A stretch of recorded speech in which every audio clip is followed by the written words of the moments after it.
Hello and welcome to Geo Conversations, an interview by Geoscientist magazine. My name is Marissa Lowe and I'm the Associate Editor of Geoscientist.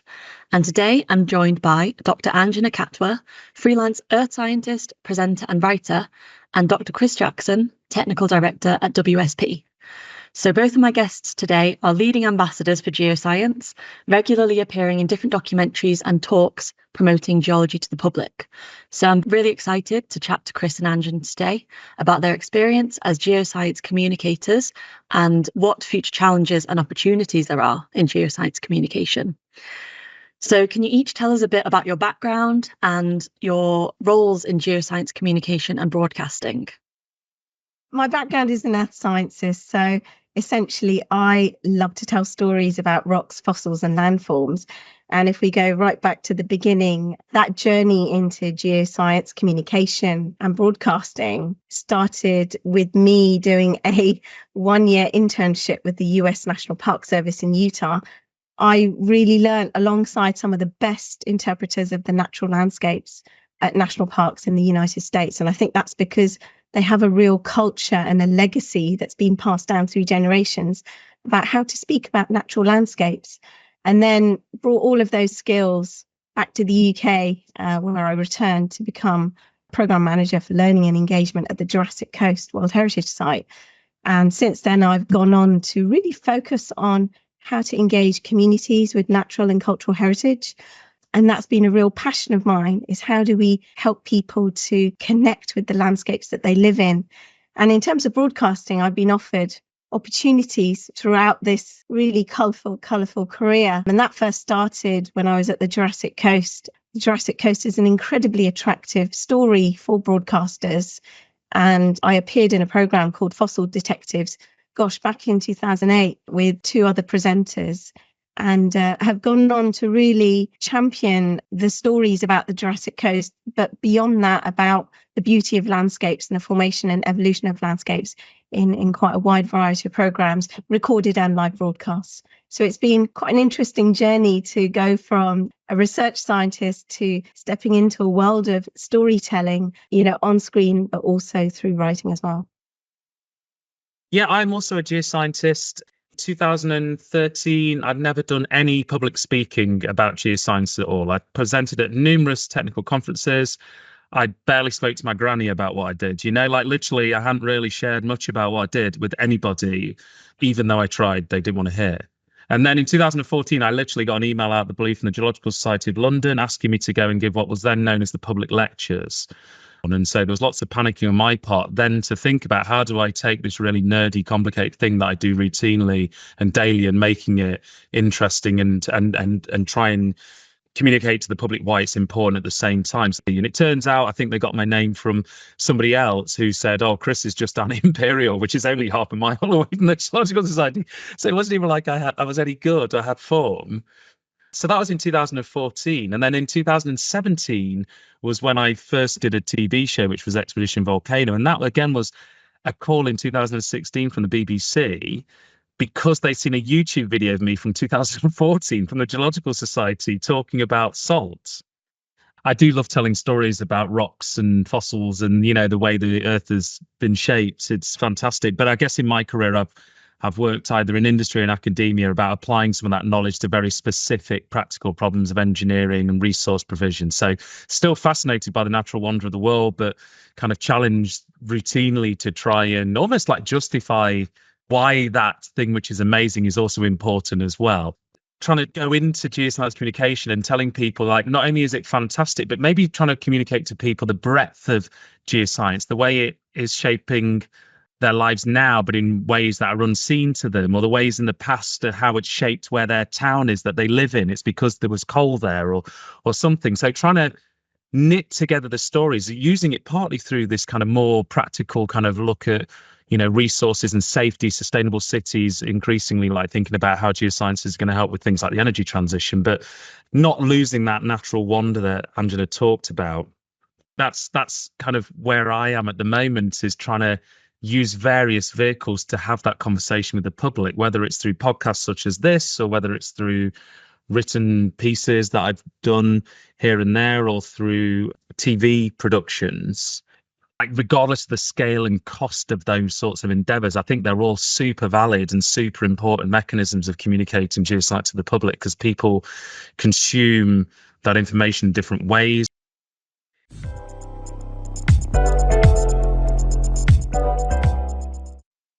How have the perceptions of geology within the general public changed over your careers?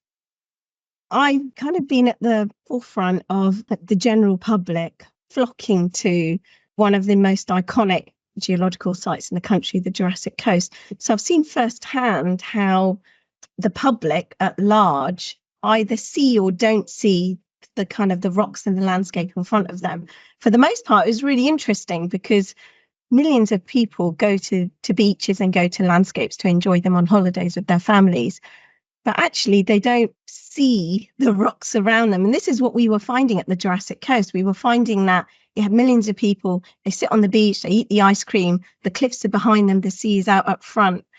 They're not there because of the rocks, even though the rocks have this incredible, extraordinary international recognition. And so what we had to do was we had to work really hard to unpack those stories that are locked inside those layers in the fossils, in the rocks, and in the landscape. That was very, very difficult because the timescales at which we were trying to communicate this incredible story were unimaginable for, Joe Public. And it was a real challenge to begin to really address, well, why is it that these elements of the natural landscape are literally invisible in front of their eyes, even though they are physically there and quite towering above them in sometimes in quite a dangerous situation. We began to shift towards really focusing on human history, so the Mary Anning story, and this is where lots of campaigns began to take off, such as the Mary Anning Rocks campaign. But back in 2004, it was very, very challenging. Public perception of geology was that it existed elsewhere in the world. So you had these incredible programs presented by Ian Stewart on the BBC that were, here's a volcano, here's a glacier, here are all these extraordinary landscapes outside of Britain. And so what we were faced with was, well, how do we help people to connect with and feel proud of what is in their backyard, essentially? What we had to do was shift to this sense of pride and ownership that local communities felt about the landscapes they lived in. And that all came through beautiful storytelling and museums that had incredible collections that housed evidence of life on Earth. And it was through beginning to embed that kind of personal connection with the landscape, with historical figures or places where people lived, we began to see a slight shift in that perception that the geology around you within our country is just as incredible and outstanding as the places you see on television, in these big, high-profile BBC programs. And I think where we are now is, so we had this initial kind of rush of interest in geoscience with Ian Stewart's programs and places like the Jurassic Coast being awarded UNESCO status. But I feel like we are still at large living in a public society where rocks are essentially very invisible. They aren't talked about, they aren't spoken about, they aren't seen as a part of the natural world. And I think this is our biggest challenge at the moment, is how do we bring life and energy and vision to the stories that they have.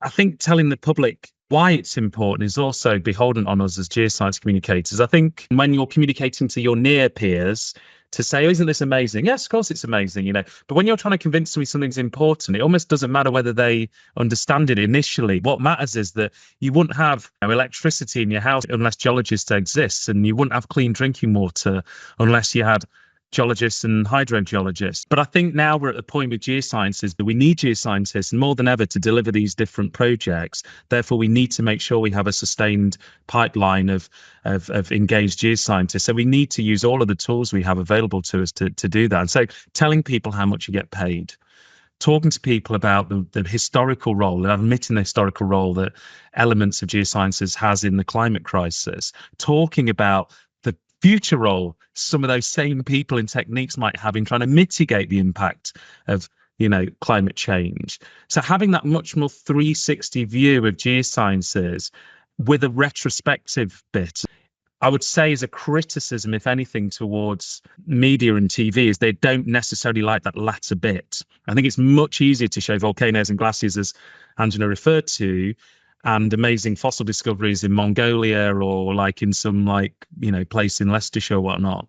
But actually to have a conversation about wind farms, but then talk about the role of geosciences or talk about, the nuclear waste legacy we have in the UK and what role the geosciences might play in safe disposal of that.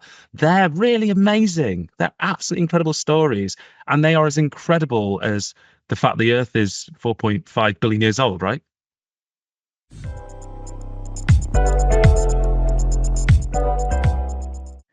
What are the main challenges you've individually faced in geoscience communication? I would say one challenge I faced is the deprofessionalization of science communication. That I think it's really important, but I think in the industry I used to work in academia, and even to some extent, to a lesser extent in industry, it's just not valued enough.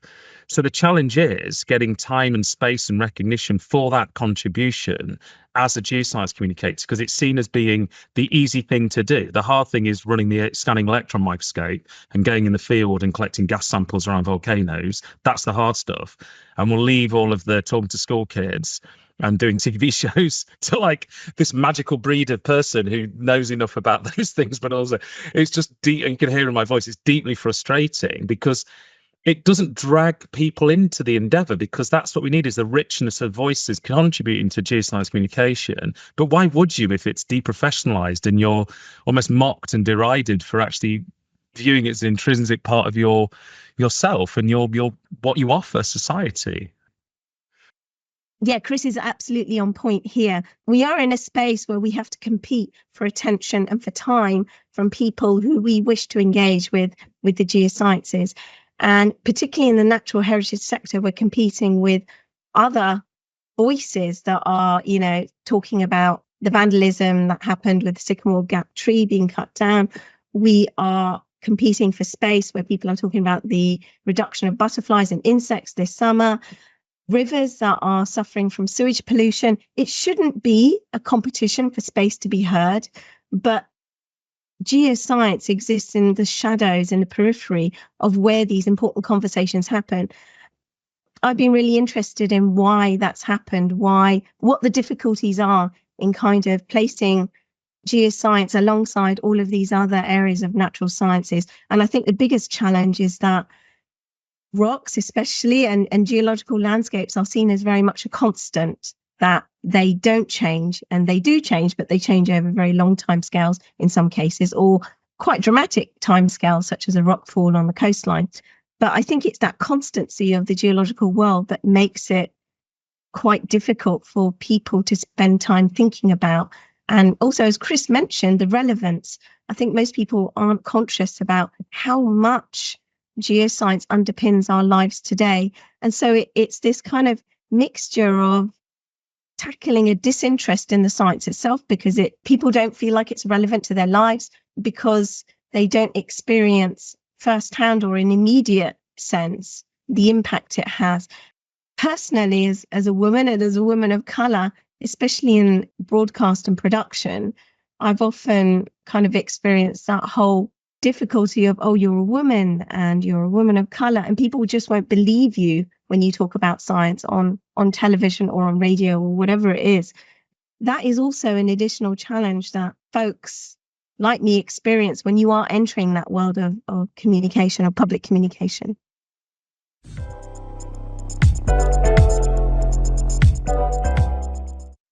Anjana, before when you mentioned that geology in particular is sort of fighting for space amongst other subjects, why do you think it's geology in particular? Why is it not, say, biology or chemistry that has that issue?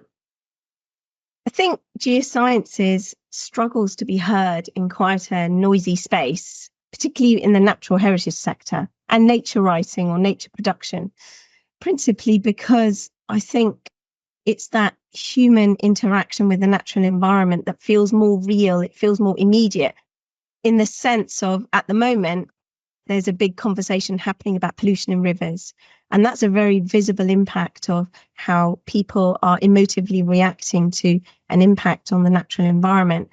I think when people look at the geological world and they see a rockfall or a landslide or a quarry, we feel often quite distant from the impact that process or that exploitation has on our emotions. We somehow feel quite disconnected from it.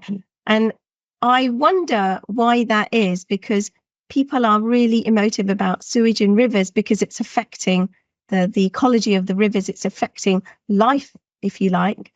And we don't see rocks as a part of the living natural world. And I think this is a really interesting concept, because if we look across the world at different global cultures, particularly in indigenous communities, rocks are animate. They are part of the natural world in a very animate sense. They're imbued with spirit, they're imbued with life. And I think very much in that Western Eurocentric context, rocks aren't seen in that way. And so this is where the distance is created. We become observers of the observed.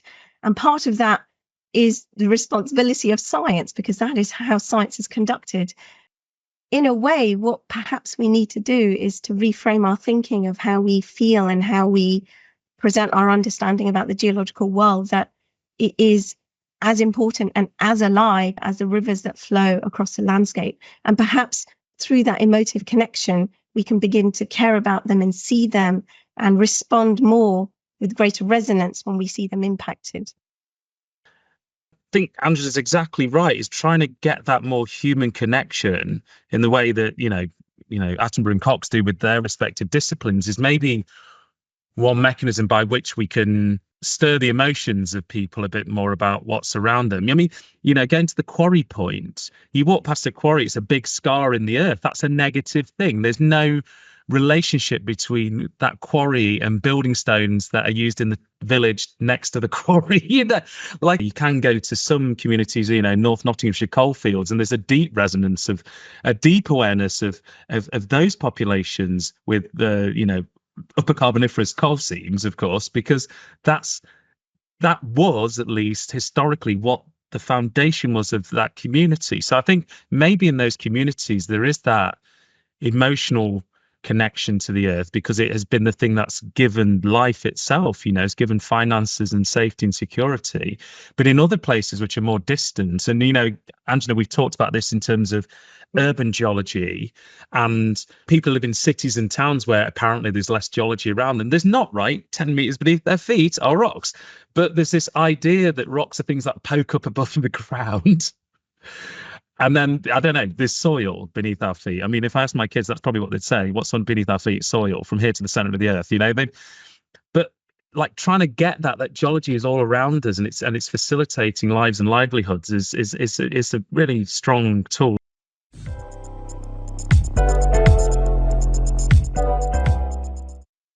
If each of you had unlimited resources, what would you do to improve geoscience communication in the UK today? So this is one thing I'm kind of very keen on at the moment, is like actually doing like audience mapping or stakeholder mapping, I guess you call it in business, is where you actually go out and determine the level of knowledge of the people you wish to engage with. And then you curate a message, a delivery mechanism, also a message around that. Because I think the problem I've seen in the past and the problem I see now, and I see it even in some of the ways I do things, is there's a deficit model applied to science education or geoscience communication, right? So I know more than these people, therefore I'm just going to tell them lots and lots of things about whatever it is that I know more about it than them. And actually what would be far more productive, I think, is to go to those audiences and say, what's your understanding of, some given range of geological processes or some given range of ways in which geology is operationalized in engineering or something. And then using that to fill in the gaps, like maybe spend some time telling them about some fundamental things, but like really trying to fill in the gaps in their knowledge so that they leave that interaction, that engagement with you feeling smarter than when they started. That's the whole point of geoscience communication and science communication, is to leave the audience to leave there feeling like super clever and chuffed that you played a role in that. So yeah, that's probably what I would do, is like a big nationwide, different age levels, different industries, and try to map that network of understanding, and then to use whatever money's left over to kind of construct some different ways in which you go and talk to people. That could be social media, of course. It could be a big glossy BBC TV show. I think that's such a fantastic answer, Chris, because I think that's exactly what I would do. And I think what you've touched upon is this really important process of deconstructing that gatekeeping of power and knowledge that the geoscience community is quite guilty of. And we do that through jargon, we do that through the publication process. And this is why I believe, from my experience of working with the public, that there is such a disconnection between the science that we love and what we do with how the public feel about geosciences. It could be a two-way approach. And this is what we've seen with some of the projects that we've done when we've gone out to communities and worked with them to enhance their understanding of the geology in their landscape, where we take our knowledge and our understanding of these incredible landscapes and how they formed to community groups, and very diverse community groups, young people, disabled people, people of colour. We have an opportunity as scientists to learn from them about how they interpret and how they feel about the world around them. And I think this is particularly profound when we are working with faith groups and particularly elders in the community, because they have a certain sensibility about the world which we can be guided by. And one of the key approaches that I found in my book that I've just finished is how scientists can be actually guided by spiritualities, multiple spiritualities from all sorts of communities from all over the world, and how that builds a sense of empathy and humility in ourselves about accepting that there are different ways of knowing the natural world. What that does is it begins to link our human experience to these extraordinary processes that have formed landscapes and rocks, which then, as Chris said, service the needs in our society. So we feel that relevance to our lives.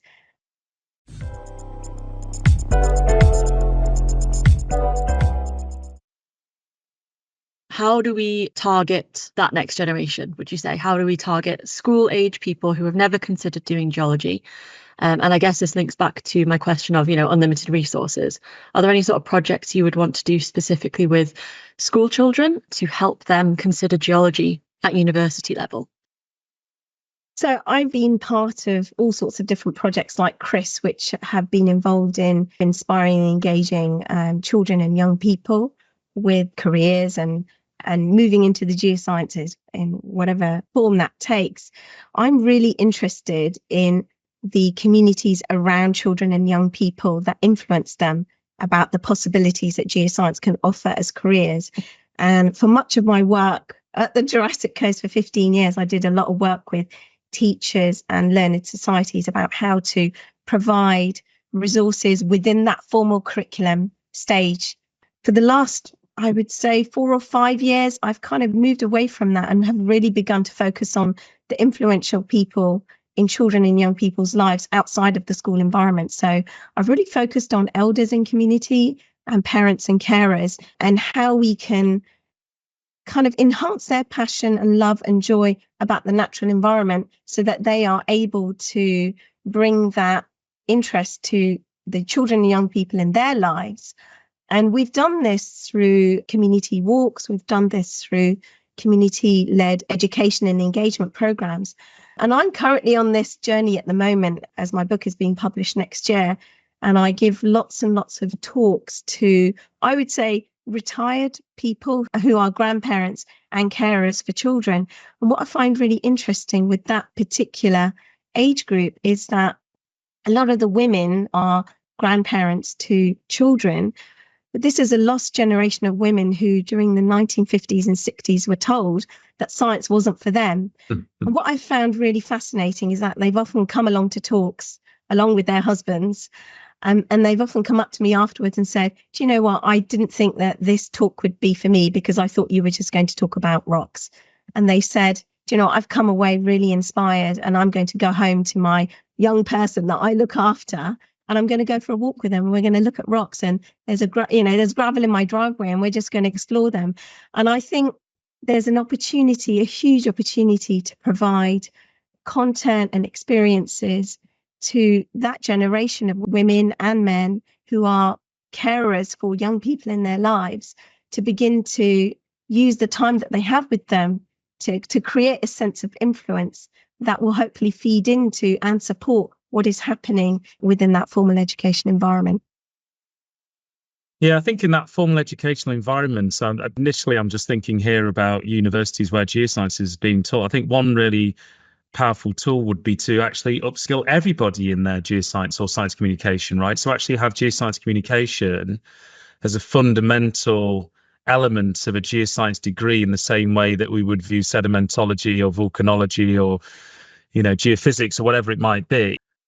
Therefore, we value geoscience communication as much as we do those rock facing or fossil facing or geophysics facing disciplines. So that would be my kind of plea, or what I would love to see happening is geoscience communication to sort of be mandated almost by accreditation bodies like the Geological Society, where they may wish to say, well, we actually view this thing as being so central to being a geoscientist, because that's ultimately what the accreditation framework's slightly about, is, you need to have these different things to call yourself X, Y, or Z. I think we're at the point maybe with science communication, geoscience communication, we don't have the luxury of using one method or sitting passively and waiting for policymakers, governments to come and ask us for our opinion. We need to come at it from multiple directions with multiple tools and be a lot more on the front foot and much more proactive in our engagements. And that comes back to what we were talking about earlier on, is value in that activity. Yeah, I agree. I think it's all about winning hearts and minds. And I think what I found quite remarkable over this whole conversation about rivers and the health of rivers is that rivers are essentially, like rocks. They are seen through that Western scientific lens of, they are inanimate, but there seems to be a real passion and a championing for protecting the health of rivers. And I think we have a potential, we're right on the cusp of doing that for the geological environment. And I think it's the way that we begin to engage people with their stories and with their relevance, as Chris has spoken about, with their relevance to our lives. Starting from that point of view of where are you at the moment? How do you relate to that, to the geological environment? And it could be, for some people, they carry a pebble in their pocket. Maybe it's a crystal that they draw energy from, or maybe it's someone like my mother who has a rock in her Hindu temple that embodies 21 goddesses. There are so many different facets for how people relate to the geological world, and it's embracing that diversity of thought that enriches that sense of empathy that people could feel and have. Amazing. Well, thank you so much, Chris and Anjana, for your insights. It's wonderful seeing all the different projects you get involved with, and thanks for your time today. Absolute pleasure. Thank you for having us. Thank you. Thank you so much.